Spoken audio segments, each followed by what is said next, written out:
Sinabi ni Jesus, darating ang panang lahat ng nakita ninyo yan ay iguguho. Walang batong ititira sa ibabaw ng kapwa bato. Tulad na ipinamanig natin noong 2 linggo ng nakalilipas na ang katapusan ng daigdig ay mangyayari. Hindi nga lang namin alam kung kailan. At ang imahe ay pinakita ni Jesus rito yung templo na may Jerusalem. Nung sinabi ni Jesus na guguho, kasi para sa mga Hudyo, ang tingin nila sa templo ng Jerusalem ay forever. Hindi ito masisira. Bagamat alam natin na nasira yun noong Babylonian exile. Bahagi yun kung saan ay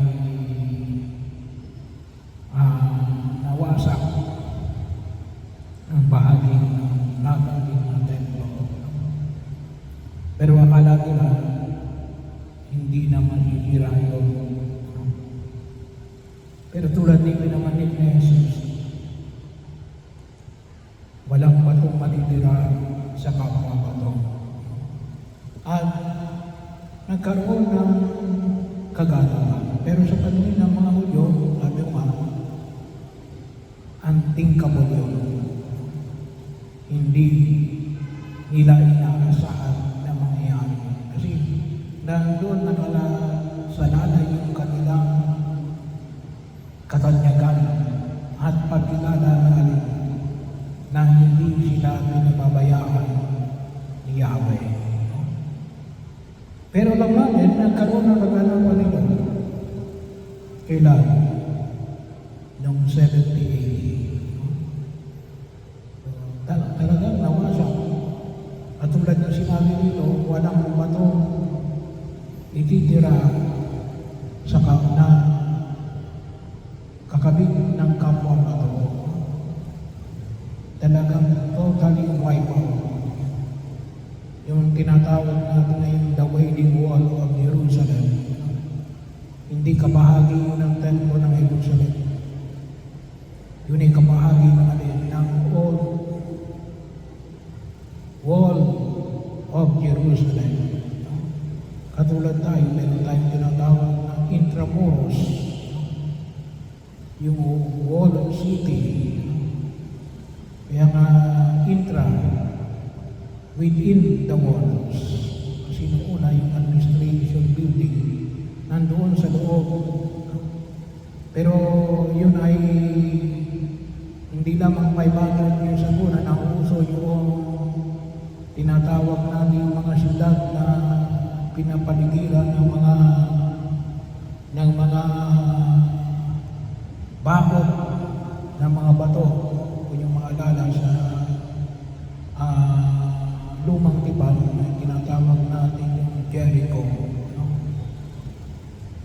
Pero ganun din yung Israel. Kaya yung Wailing Wall of Jerusalem na pinupuntahan ng mga Hudyo, yun ay hindi yung kabahagi ng templo ng Jerusalem, ngunit yun ay bahagi ng nung tinatawag natin wall of the city of Jerusalem. Kaya walang batong nakapatong sa kapwa bato. Nagkaroon ng kaganapan ng ipinahayag ni Jesus. Kailan nangyari yun? 70 AD. At tulad nga ng aming paanyaya, hanggang ngayon ay hindi pa nabubuo yung templo ng Jerusalem mula noong 70 AD. Pero ano yung paanyaya na makita natin? Na sabi nga, ang binibigyan ng pagtingin ng mga Israelita, yung mga palamuti, yung mga ginto, pila,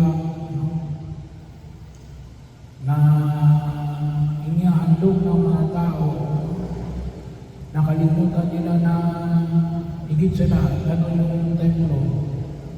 Ang templo ay pinananaanan ng Diyos. Wala sa ganda nito. No? Ngunit kung ang naandun niya rin, kung naandun ng Diyos. At yun ang hindi nila nakita. At maliwanag na hindi nila nakita ang pagkilos ng Diyos sa ating Panginoon Jesucristo. Kaya yung templo mismo ay nasira. No? Pero ano yung hamon ay pinamamanin ko sa atin ng buong may kapal? Na makita natin na yung pagkilos ng Diyos sa gitna natin. No? Huwag tayo malinlang. Sabi nga ni Jesus, mag-ingat kayo kasi may mga nagsasabing narito ako. Pinalilig lang tayo ng mga bagay na kung natutusin ay baka hindi natin namamalayan yung alin, yung presensya ng Diyos. Kanina ho, ako'y dumating, galing ako ng Del Remedio. Na-mierda ako sa Del Remedio kanina. Sabi ko pagbabasalamat sa mahal na poong may kapal sa pamagitan ng mahal na meret ng Del Remedio. So, pagdating ko po dyan, may mga kabataan nakikita ko doon sa yung bagong pinagawa natin tore, yung pinaglagyan ng lumang mga kampana na mga kabataan na hindi ko alam po anong tanong ko ngayon, parang tapos nakatalokbong, no? Tapos may kandila. Sabi ko, ano ginagawa nyo dyan?